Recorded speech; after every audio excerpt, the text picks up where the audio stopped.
they have sent a report to Parliament, meaning an investigation has been conducted, a report has been completed, and a report has been tabled.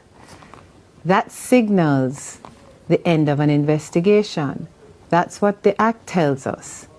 The report does not indicate at any point in the report that this is an interim report, which they would have the ability to submit to Parliament under Section 36. What we have is the end of an investigation and a report detailing the findings and recommendations coming out of that investigation. To ask the Parliament, there are two things. To ask the Parliament, one, to support their referring a completed report, a report on a completed investigation to another body, is inappropriate for two reasons. Parliament has no such authority. The Parliament can't go around referring people for investigation. That is not within any of the powers of any of the 63 parliamentarians. And secondly, having landed the report, tabled the report in Parliament, the only thing that the Director of Investigations or the Integrity Commission can do is refer it to their Director of Corruption Prosecution for a ruling as to whether or not the declarant is to be prosecuted. There is no further action to take on it. You see, people like Uno will try to undermine the Integrity Commission and make it look like, say, what them do is wrong. A people like Uno support corruption in other country. A people like Uno make so much war, crime, violence, robbery, and all sort of things are happening in Jamaica. People like Uno make Jamaica can't come no better than how it stay because you don't believe in too much corruption. The Integrity Commission were put in place to fight against corruption. Fight corrupted politician with sticky finger, we love touch, we love thief. Why, when Dwayne Vaz went in the mess, you never see nothing? Why, when other people in the mess, you not see nothing? Because the Integrity Commission never ruled in the Prime Minister's favor. The whole of Uno are trying to bring down the Integrity Commission.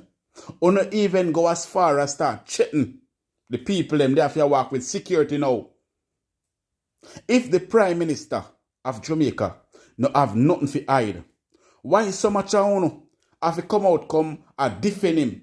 Why Uno not just say to the Prime Minister, say, listen, Andrew Wallace, just make it done. Do what you're supposed to do and make everything done. In the first place, the Integrity Commission can't even get to investigate Andrew Wallace in peace. That's the first thing. They can't even get to investigate Andrew Holiness in peace. And that is one of the main reasons why they call on the FID. Andrew Holiness is a corruption. Andrew Holiness is a corrupted politician. The world see it now. Not just Jamaica, but all about over the world see it. The whole world I watch. I mean, say this will happen right now could have never happened in another country. Remember me telling you that. Andrew Wallace must step aside.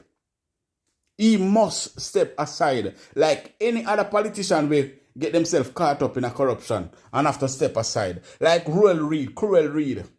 Like all of the other politicians them will get caught up in a corruption and step aside. He should step aside. He should resign right now. People, leave a like on this video. Leave a like on this video, people. Thumbs up the video and share the video. Because we have a whole heap of important things in this video where people need to see. The government of this country should step aside. We no support corruption. Corruption has plagued Jamaica too long now. Far too long. But bless up to my viewers and my subscribers them. I hope everybody having a blessed and a wonderful morning. Now my viewers and my subscribers, remember, in everything you do, always put God first. In every and any situation, just always remember to call upon God. Always remember to pray, because a prayer day keep the devil away. Now, my viewers and my subscribers, we have a lot coming up inside this update, so you definitely don't want to miss none. So leave a like on this video, watch the video until the end. Remember to subscribe. Alright? Make we run the intro and come back. We soon forward.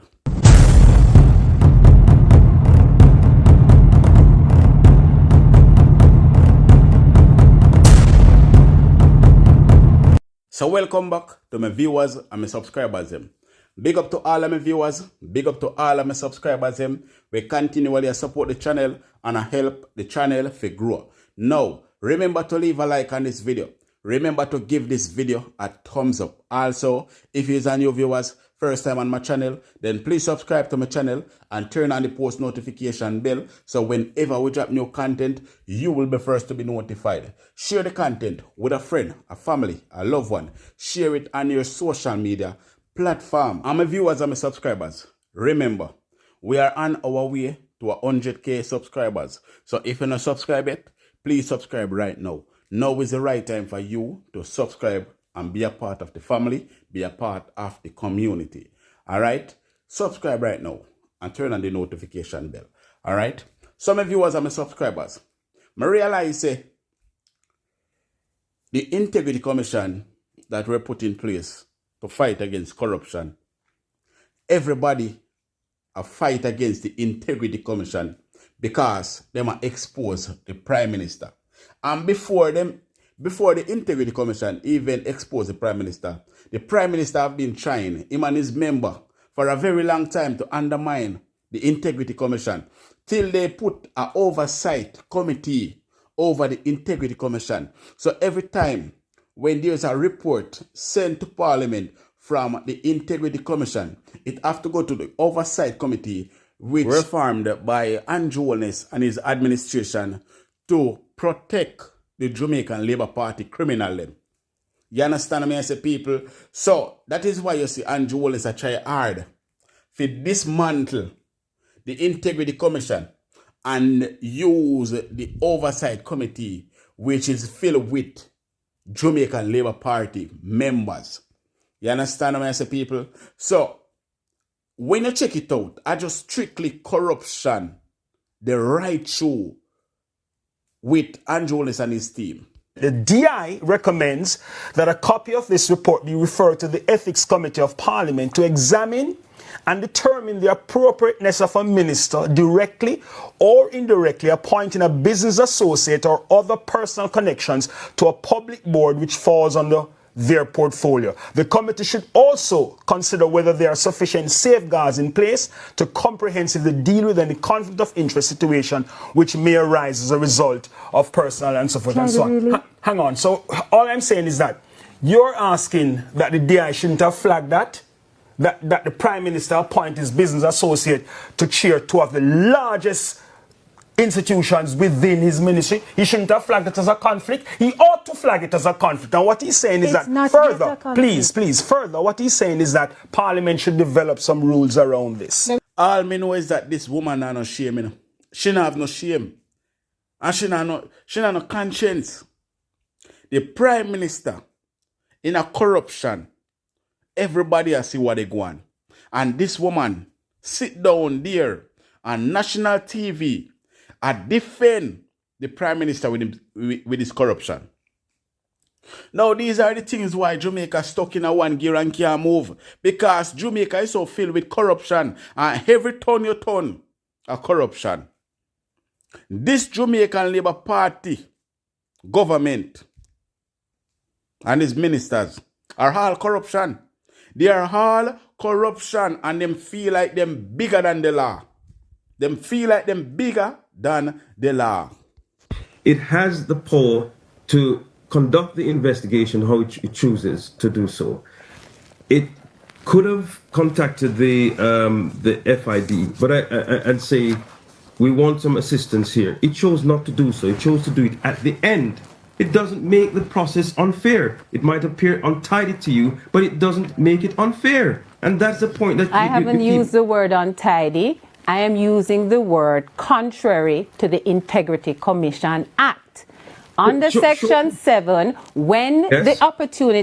when the Act gives an opportunity to collaborate and coordinate with another body in furtherance of the investigation, the Act is very clear in the performance of its functions while it is engaging an investigation. Under Section 54, when that report is completed and sent to the commissioners, it is on completion. Section 54 repeats the word completion 2 times. On completion of an investigation. Lady, it no matter what you want to say. From the Prime Minister corrupt, him just corrupt. From the Prime Minister corrupt, him just corrupt. And from the Integrity Commission, do them things. Do them research. Do them investigation. And find the Prime Minister corrupt. That means he's corrupt. What we need to do is support the Integrity Commission and support the FID to conduct their investigation and come back with a result and tell we what really are going on with the Prime Minister. But if all I know, I got to jump down on the Integrity Commission, so, and I talk about this and talk about that, that simply means say, the Prime Minister is guilty. He is guilty. Why all I know I come to his defense? Why don't allow the FID to do their investigation if there is nothing to hide? That's the question. He must have something hiding. And that is why Uno try to cover him up. Uno is a national disgrace. Uno is a national disgrace. Trust me upon that one day. Uno is a national disgrace. And all of Uno, we are support him. Uno need to go down with him too. Uno need to go down with this wicked, evil, thieving Prime Minister. Without a doubt. It is not okay to rob the poor. It is not. It is not okay. Dear Jamaicans, we have become a sick society. Now imagine a committee set up to ensure that politicians remain honest.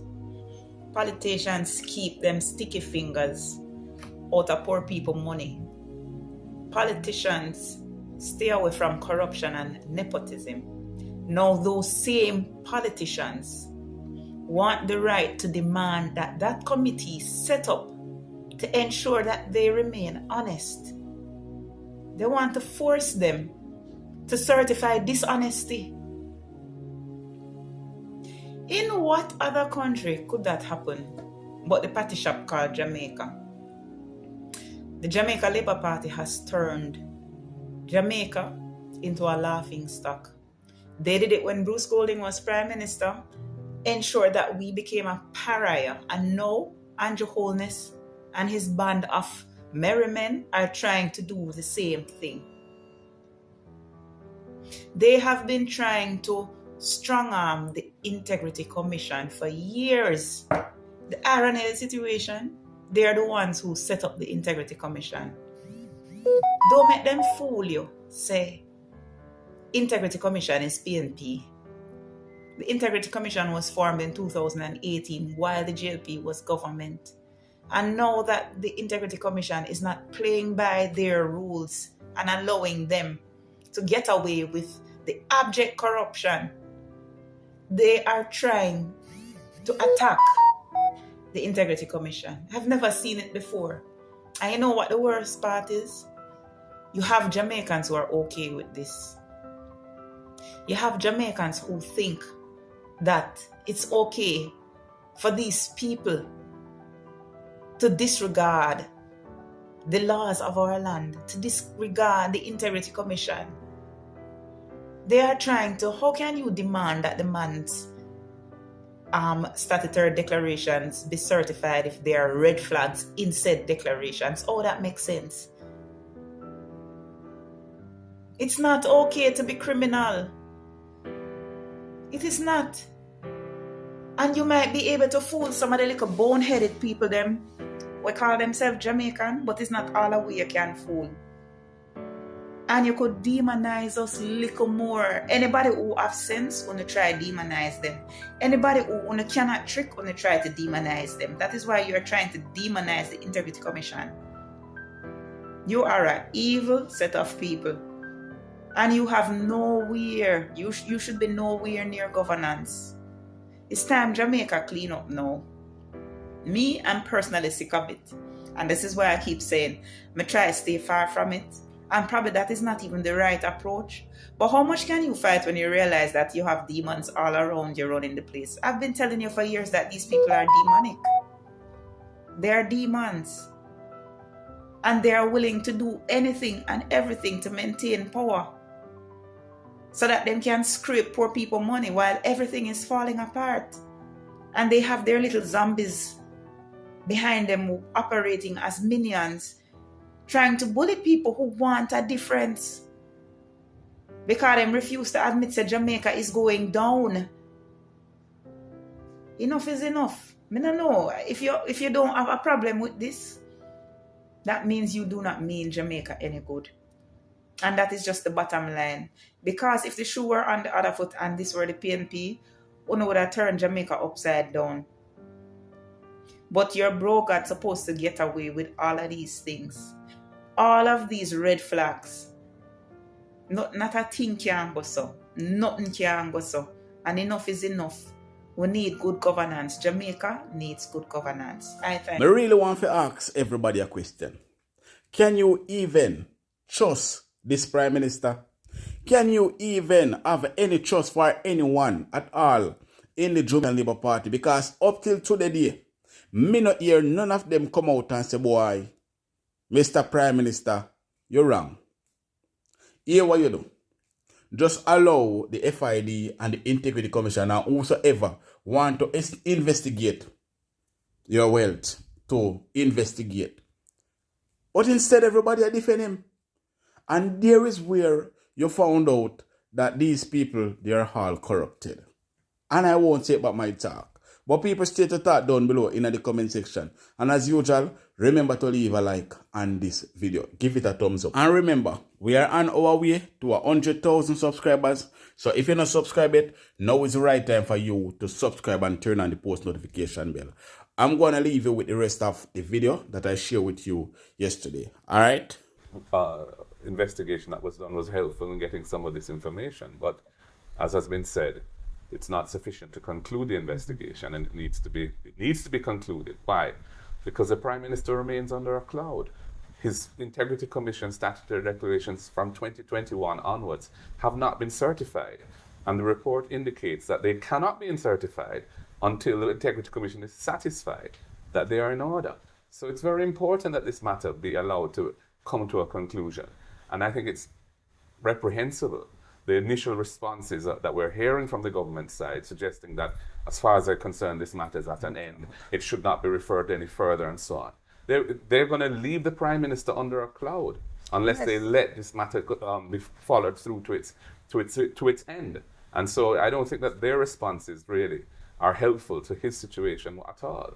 To me, they should be asking everybody to act hastily, yes, especially if they believe in his innocence, so that he can be cleared. There is conflict of interest. So the Prime Minister appointed his business partner and co-investor in his real estate company, Norman Brown, to the chairmanship of UDC and the Housing Association of Jamaica, which both, as Senator Bunting said, fall under the Prime Minister's portfolio. Why is there a conflict here? Well, let's just say the UDC and HAJ are two of the biggest public sector agencies in terms of expenditures, right? They spend billions of dollars.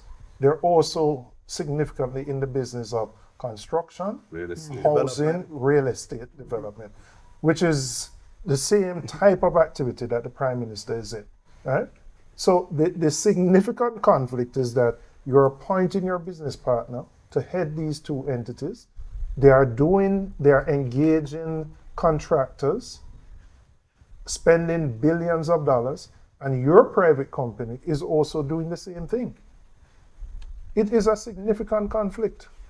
And that individual, Marky, there's been no adverse finding in relation to his conduct in either of the entities at this point in time. But frankly, that person should not be in that position.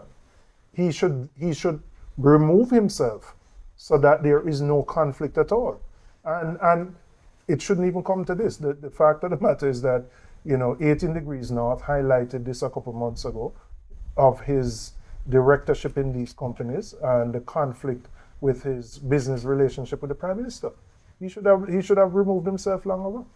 A prevailing view that exists on this particular matter of conflict of interest is that in as much as the Integrity Commission has not laid a charge, so there's this issue of charge. So people see that once there's no charge being laid, then nothing is wrong.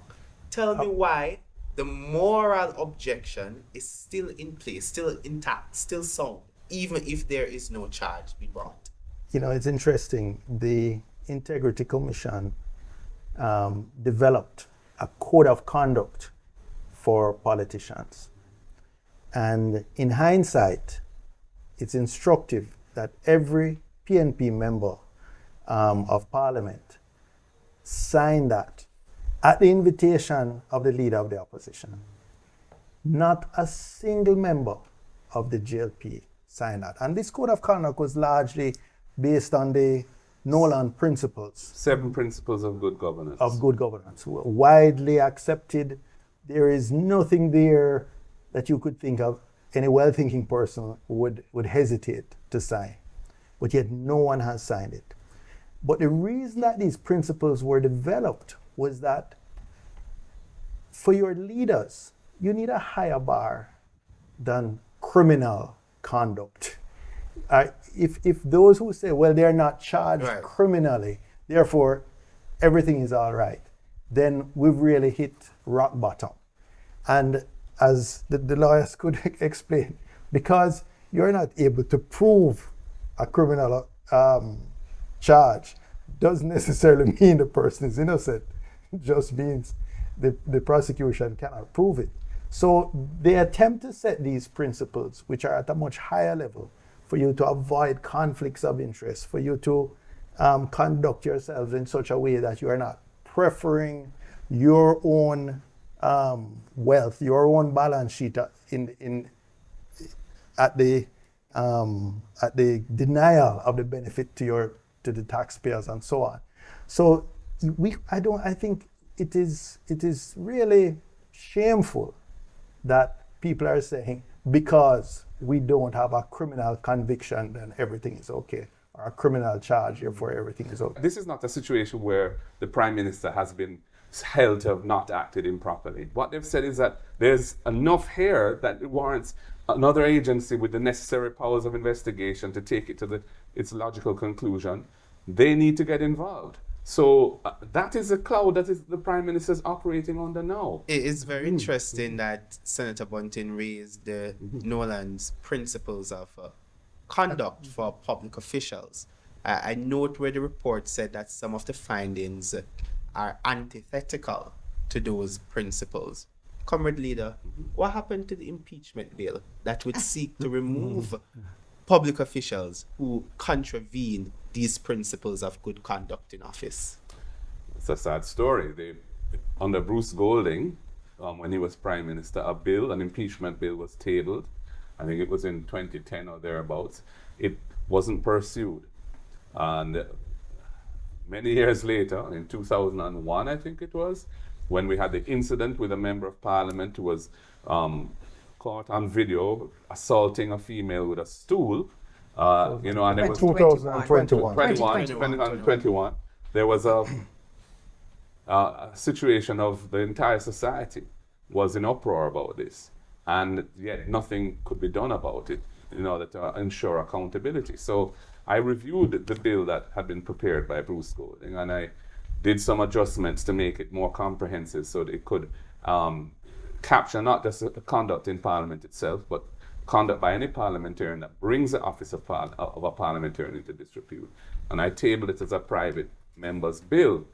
The JLP in their 2016 manifesto said they would be passing impeachment legislation.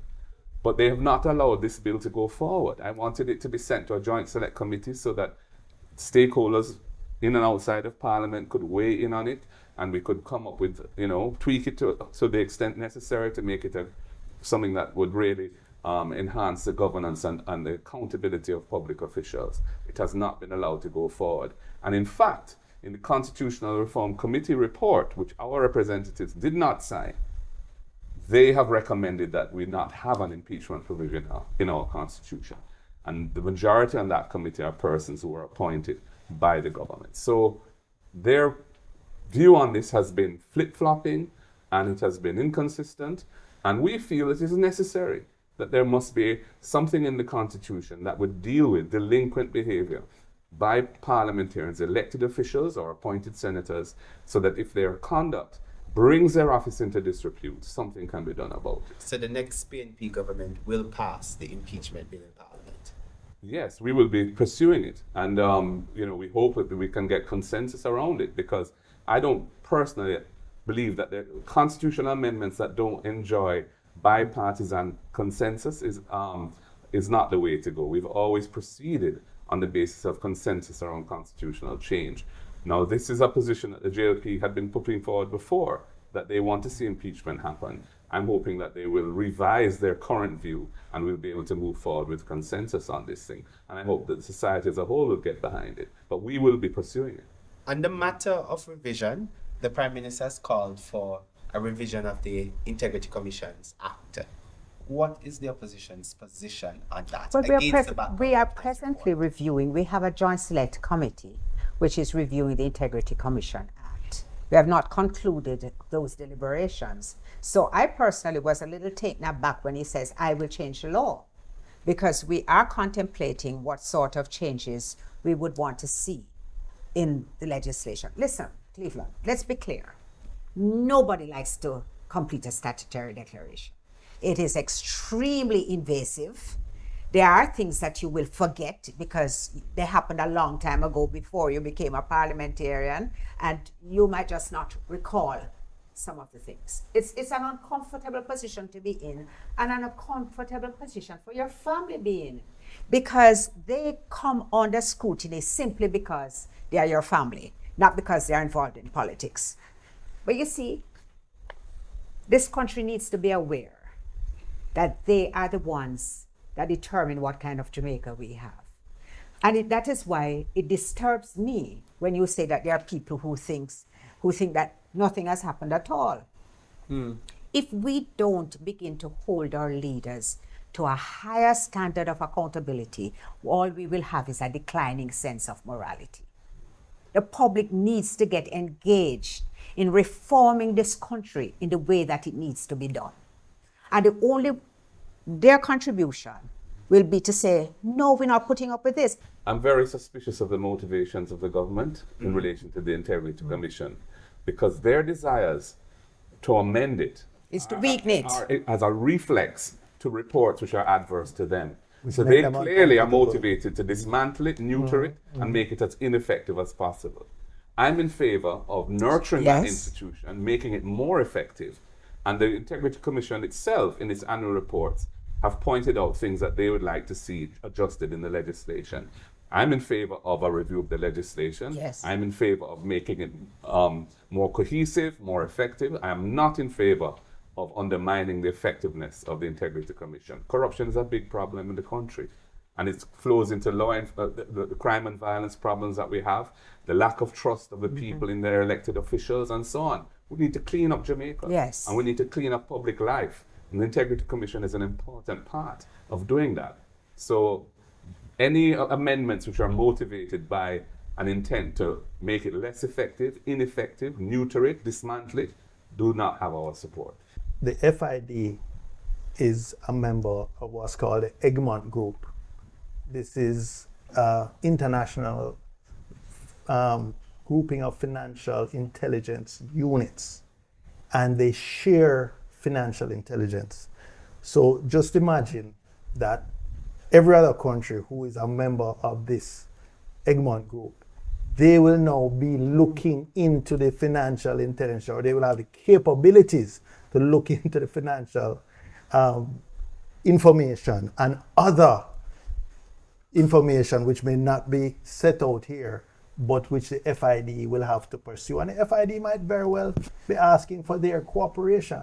Now, is this really a process that you want to put the country through while the Prime Minister is being examined, perhaps not just by our own FID, but other members of other financial intelligence units across the world? Frankly, the whole situation that we're faced, we're an agency of government that falls under the Ministry of Finance. Two agencies, as we pointed out, Tax Administration Jamaica and the Financial Investigations Division, are being asked to investigate the Prime Minister and companies that he is associated with.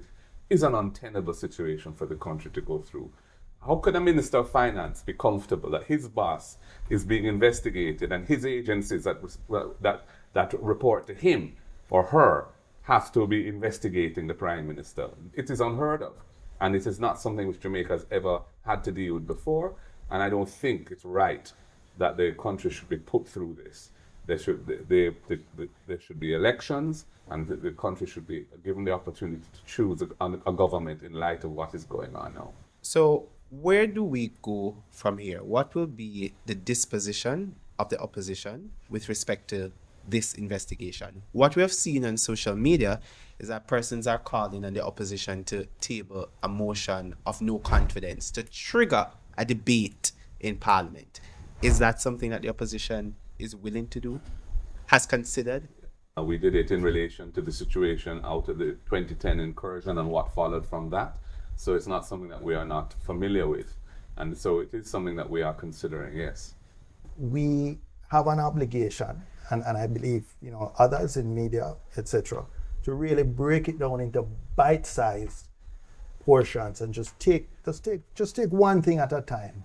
Just take positive media solutions, for example, which arose from some old equipment that the Prime Minister had, some cameras and drones and stuff that were years old, that he valued at $2.5 million. But the company was formed in 2020. By 2021, at $2.5 million, I was translating into over 20 million of revenues. But that same company was able between 2021 and 22 to be transferring $72 million to Imperium. That same company, the secretary, Mark Hazan, told 18 Degrees North that he knew nothing about it. He knew nothing about it. That was the secretary of the company who is shown to have contributed 2.1 million as a shareholder contribution, even though he owns one share. And Imperium, which owns 99 shares, their shareholder contribution was 2.9 million. So Mr. Hazan, although he